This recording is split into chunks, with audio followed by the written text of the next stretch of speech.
әлеуметтік және саяси және қоғами жұмыстарға араласқым келеді. Менің армандарым әлі де бар, және мен олардың ізін әлі де қуып келе жатырмын негізінде. Ал сен жас бала болсаң, өзіңді іздеп жүрген болсаң, не істеймін, қай жаққа табамын, немесе қалай ақша табамын, айналайын көкем, ақша табуды ойлама, бірінші өзіңді керемет адам қылып ал. Және де ақшаң болса да нелерге құртпа, телефонға, машинаға құртпа. Машина саған тымда бермейді. Сен ол ақшаны ал да Малайзияға ағылшынша оқып қайт. Жарты жыл сияқты өмір сүріп қайтшы, бейшара болып, официант болып жұмыс істеп, подрабатывать етіп құрсын. Сен мықты адам болып келесің мен жаққа. Бір тіл білген бір адам, екі тіл білген екі адам деп айтпаған емес пе? Қателеспесем Бауыржан Момышұлы, немесе қателесуім мүмкін, енді достап жүресіздер.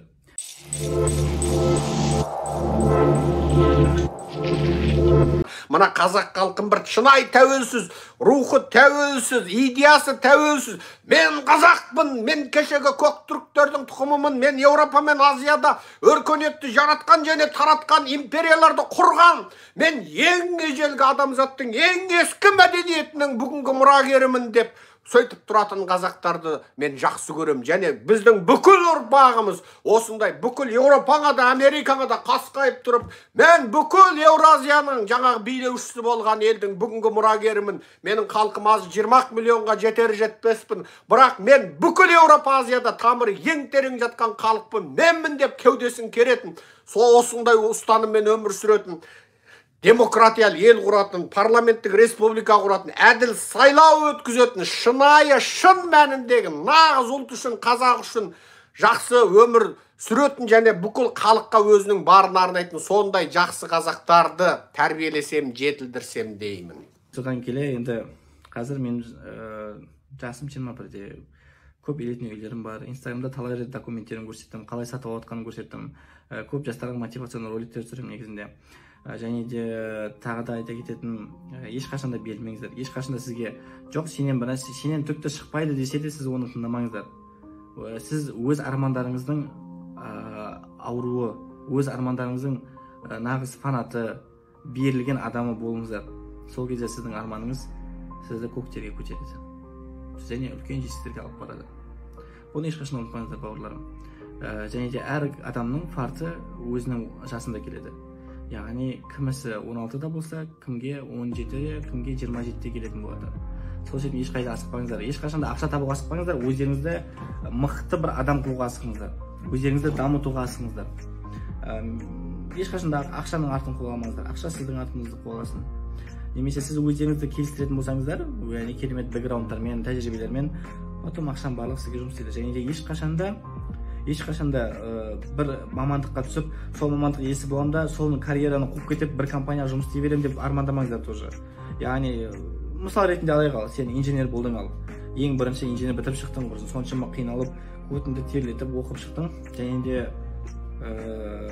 бірінші компанияға түстің, айлығың 400 000 теңге. 10 жыл жұмыс істейсің, директор боласың дейді саған. 10 жыл жұмыс істедің, сен айлығың қанша? 1 миллион, 1,5 миллион болады. Қазақстанда 1 миллион, 1,5 миллион айлық үлкен айлық болып есептеледі, білесіздер ме? Ал мен сіздерге дейінші, мына спортивтің өзі 600 000 теңге тұрады. Менің аяқ киімім 500 000 тұрады. Менің ветровкаларым 1,5 миллион теңге тұрады. Түсініп тұрсыздар ғой, да? Әр адамның аппетиті әртүрлі, және әр адамның өздерінің деңгейлері әртүрлі. Яғни армандарыңыз өте үлкен болсын. Өйткені 1,5 миллион теңге алуды армандамаңыздар. Бір компанияда директор деген ол құл. Ол наемный сотрудник, наемный раб, успешный наемный. Егер сен мықты жақсы жұмыскер болсаң, онда сен жақсы құлсың. Соны біліңіздер, инойдар. Өзіңізге жұмыс істеңіздер. Аз ақша тапсаң да өзіңізге жұмыс істеңіздер. Және де адамдар сізге жұмыс істесін. Мысалға, менің қоласында универ бітірген адамдар да маған жұмыс істейді. Хотя мен универ бітірген жоқпын мысалға. Кәсімші олар кейін адамдар жұмыс істейді. Хотя, мен білесіздер қалай киінемін. Мен депутаттар сияқты, үлкен авторитеттер сияқты киінемін. Мен қалай өмір сүремін? Мен арыстан жолбарыстармен өмір сүремін, қасқырлармен өмір сүремін. Үлкен коттеджде, өзеннің жағасында, орманда. Сонымен қоймай, менің көп үйлетін үйлерім бар. 1-2 машиналарым бар мысалға. Және менің армандарым бар әлі, менің орындалмаған. Яғни бұл все емес, бұл болды. Мен барлығына жеттім емес, мен әлі вертолет алғым келеді, яхта алғым келеді. Үлкен заповедник ашқым келеді Қазақстанда. Өзіме тиесілі государствоға емес, Нұр Отанға жұмысқа тұрғым келеді. әлеуметтік және саяси және қоғами жұмыстарға араласқым келеді. Менің армандарым әлі де бар және мен олардың ізін әлі де қуып келе жатырмын негізінде. Ал сен жас бала болсаң, өзіңді іздеп жүрген болсаң, не істеймін, қай жаққа табамын немесе қалай ақша табамын, айналайын көкем, ақша табуды ойлама, бірінші өзіңді керемет адам қылып ал. Және де ақшаң болса да нелерге құртпа, телефонға, машинаға құртпа.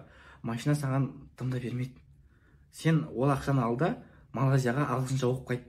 Жарты жыл сияқты өмір сүріп қайтшы, бейшара болып, официант болып жұмыс істеп, подработать етіп құрсын. Сен мықты адам болып келесің мен жаққа. Бір тіл білген бір адам, екі тіл білген екі адам деп айтпаған емес пе? Қателеспесем Бауыржан Момышұлы, немесе қателесуім мүмкін, енді достап жүресіздер. Сол себептен бауырларым, армандарыңызда қалай? Үлкен миллионер болам, миллиардер болам, үйімде там 20-30 арыстандар, жирафтар жүреді деген сияқты, вертолетім болады деген сияқты. Соншама менің айтқанымды тыңдап, мен үшін өлуге де дайын болатын менің преданный фанаттарым болады деген сияқты армандар. Вот сондай армандар жақсы. Және біз қазақпыз. Біздің рухымыз үлкен, біздің рухымыз биік. Қазақ деген сөз ол парсы тілінен свободный, яғни қалай айтсам болады, еркіндік деген мағынаны береді. Біз білесіздер ме, вот мен шетелде оқығанмын, Түркияда. Шетелде оқыған кезде біз қалай ұйықтаймыз және де Африканың балдары қалай ұйықтайды. Африканың балдары былай ұйықтайды, жамылып, не істеп, жамылып бүйтіп ұйықтайды. Неге? Өйткені генетика бойынша олардың биологиялық тұрғыдан прям қалыптасып қойған, олар құл болып көп зұлымдық көріп өскен адамдар, сол себептен олардың уже генасында қалып қойған, прям генетикасында. Ал біз қазақта қалай ұйықтаймыз?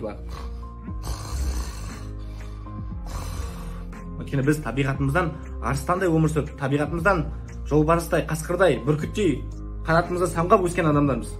Табиғатымыздан кезінде біз түркі халқы өте ұлы халқымыз бауырларым. Таяу Еуропаға дейін жаулаған. Сол себептен айналайын көкем, арманың мықты болсын, биік болсын. Қыртыған арманда армандама бауырым, біледі. 1 миллион теңге, 1,5 миллион теңге саған көп ақша болмасын бауырым. Ол просто бір ветровканың, бір тряпканың ақшасы бауырым. 10 миллион теңге ол бір сағаттың ақшасы. Менің сағатым бар, кстати, 7 миллион теңге тұрады. Я мақтаныш емес, бұл просто әр нәрсенің, вот қандай нәрсе материальный болса, оның құны жоқ. Оған құн беруге болмайды. Ол құн беру деген ол 10 миллион тұрса да ол сен үшін арзан болу керек. Оған мә қымбат дүние ғой деп қарауға болмайды. Бұның барлығы дүние, бұның барлығы тряпка, прям темір, машина темір. Ал құндылық ол руханиде және жүректе болу керек бауырларым. Сау саламатта болыңыздар. Видеоны міндетті түрде қарап, комментарий қалдырыңыздар.